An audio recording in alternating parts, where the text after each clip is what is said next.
Hello, food lovers from around the world, and welcome. I was in the mood for some creamy, velvety cheesecake recently, so I baked one. And let me tell you, this is the best cheesecake you'll ever try. I shared it with some friends and they all agreed. To bring it to the next level, we'll serve it with some easy to make strawberry coulis or sauce. Let's stop talking now and start making it, right? We begin by putting our graham crackers in a food processor. I used Lotus cookies for the base because I love everything made with them. You go ahead and use whichever one you prefer.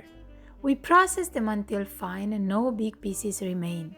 Then we pour the melted butter over and mix again just until incorporated and they look like wet sand. We get a cake pan and we line it with baking paper. The easiest way I have found is to remove the bottom, put the parchment paper over it, close the ring top and cut. Then cut the excess paper. See, all nice looking. We put the cookies in and with a spatula spread them evenly, pressing down. Now we get a flat bottom cup and press everywhere to compact them as well as we can. We put the pan in the fridge while we prepare the cheese filling. Into a stand mixer bowl, we put the cream cheese, sugar and vanilla extract. Make sure you use good quality, not light cream cheese, as this is our star ingredient. We mix on medium speed until the sugar dissolves, about 5 minutes. Then we add the sour cream and mix again, scraping down if needed. Now the heavy whipping cream, or sometimes called double cream in other countries. When that's incorporated, we start adding the eggs one by one. As usual, you will find all the ingredients and measurements in the description box of this video. Lastly, we add the cornstarch and mix again. We should get this smooth, velvety cream that doesn't have any lumps. See? Just like this. We oil the side of the cake pan and line it with parchment paper as well so that the cheese filling won't stick. If you guys feel that I've earned it, now it's the perfect time to subscribe, like this video and share it with your friends. I always appreciate those and they help my channel grow, which encourages me to keep making these videos for you. Thank you. Now back to our project. To make sure that there are absolutely no lumps remaining, I like to strain my cheese cream through a colander. Perfect. Now carefully we heat it a few times on the counter so that the trapped air bubbles release and we end up with a creamy inside.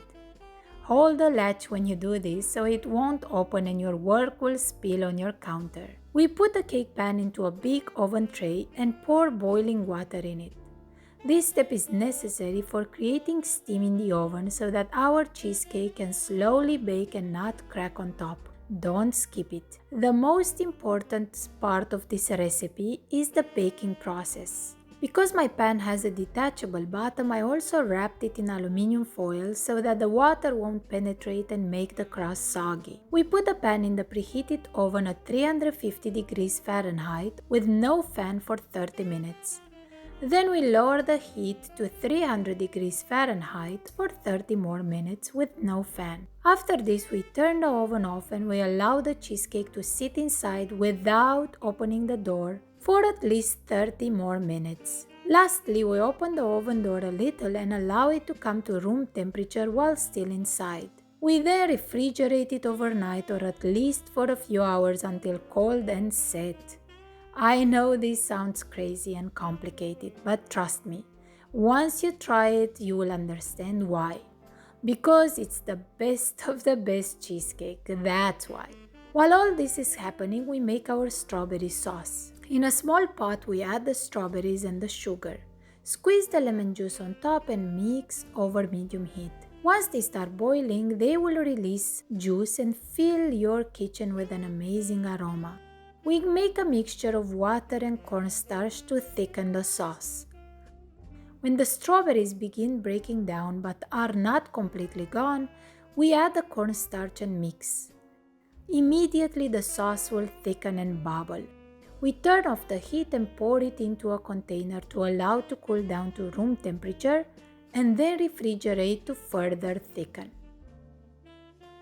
Once our cake is cold, we can take it out of the pan. We remove the side, the baking paper, and put our beautiful cheesecake on a plate or platter. The moment of truth has arrived. Let me cut a slice and show you the inside. There you have it. Perfection. Creamy, soft, velvety, not too dense, not overly sweet or sour. Can you ask for more than that? Oh well, yes you can. Ask for the strawberry sauce because that will bring the whole thing to the next level and you to food heaven, at least for a little bit.